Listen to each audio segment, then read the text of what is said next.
Hello, Zoo Med fans. We're back again at AnimalCon 2023. We're slowly rolling to the end of day 3 here, and I'm here with Dayyan from Reptiliatus.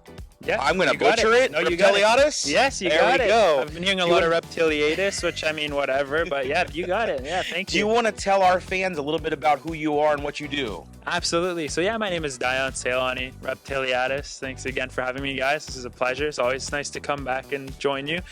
Yeah, I mean, I'm a content creator. I create videos about specialty pets, which is reptiles, amphibians, and different kinds of invertebrates. Kind of saying it is like my line there that I do in the videos, but that's really it. I share a sort of very humble and honest hobby experience, how I work with my animals when I have the opportunity to reproduce them. I like to focus on species that are less common in the trade and try and help promote captive breeding and then contributing to creating sustainable populations of those animals in the trade. And it's a lot of fun. Yeah, and I really enjoy what I'm doing. I'm so grateful that I get to do what I love as a job. That's great. What animals do you work with? Oh, yeah. So, I mean, I have quite a few. One of them is the Reptiliatus gracilis, the red-eyed crocodile skink. I have a few species of that genus. There's also the white eyes, Reptiliatus novaguinea, something like that. Shinisaurus, the crocodilurus, the Chinese crocodile lizards. They're all so unique and different, and they're so rewarding in their own way to keep. And it's really fun. You have a huge variety now. Yeah. Obviously that took time to build up. Where did it start? Like, what was the Sure. first thing? Yeah. As a child, I remember going to a pet shop with my mother, and she's the source of my love for animals. Like, as she really herself growing up, she loved all little, different critters, would collect tadpoles and raise them, and she really shared that love with me and nurtured it to expand to where it is. And so I was with her, and we'd go to pet shops to see the animals, and I'd see newts there, and man, did I want a newt. So they're the fire-bellied newts back then, and pretty sure they were the rough-skinned newts, or like the Oregon newts, or one of those species. Yeah, like we'd get them in pet shops in Canada.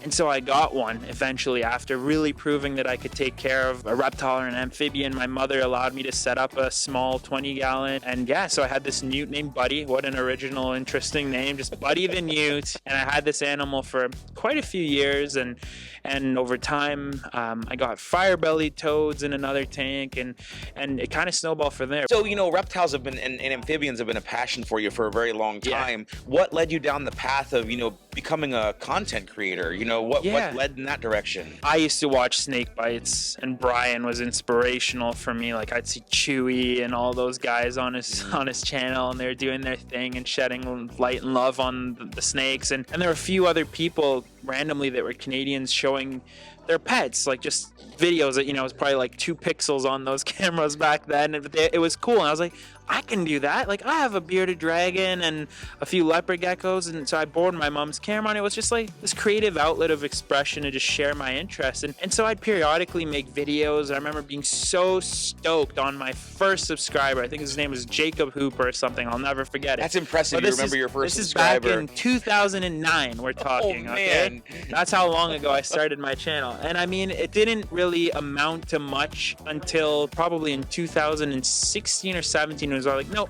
I really miss this creative expression, this outlet to be able to share my love. And so I started getting back into it more systematically and strategically, and my channel was growing. I had a few videos that really took off.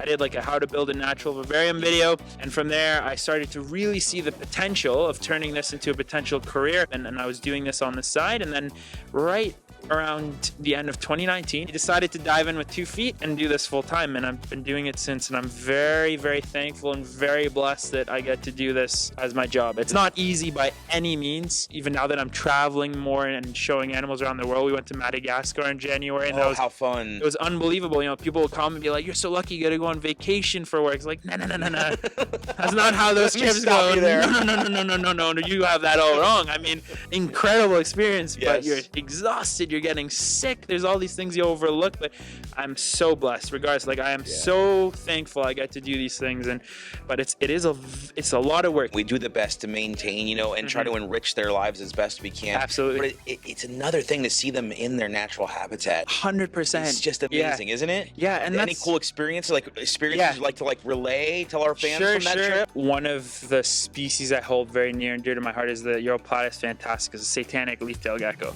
And that was one of the species that really got me into the sort of philosophy or interest of breeding species that are less common in the trade and then trying to help contribute to establishing a larger captive population of them. And so for me, I really started to do more YouTube and such while working with those animals. So it was a very full circle moment for me to climb up a huge hill with people like Dave Kaufman, Adam Wickens, Mike Taitula, a few other friends, Bill Strand. We come across a wild satanic leaf-tailed gecko. I was moved to tears.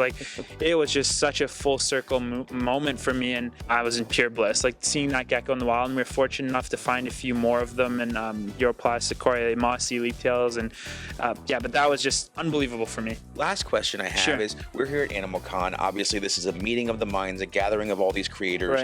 Right. We have young people here that are potentially thinking about doing that themselves. Sure. Do you have any advice to pass on to people that are considering becoming a creator, social media person? What do you have to say to them? The most important thing is doing this out of love for the animals and your passion. So if that's what drives you and compels you, if you have this immense love and passion for the animals, whether it's breeding or just having pets or wildlife conservation, whatever it is, that's what you hold as the forefront purpose of what you're doing, and that's what motivates and drives you, because I can't stress enough, this is very hard. So if you're doing it out of passion, you'll have that drive and that consistency, and it'll pay off eventually. But be consistent, and that's something that can be a struggle for many of us. Find that pattern of consistency you want to do and stick to it. Engage with your fans, and just have fun with it and be sincere.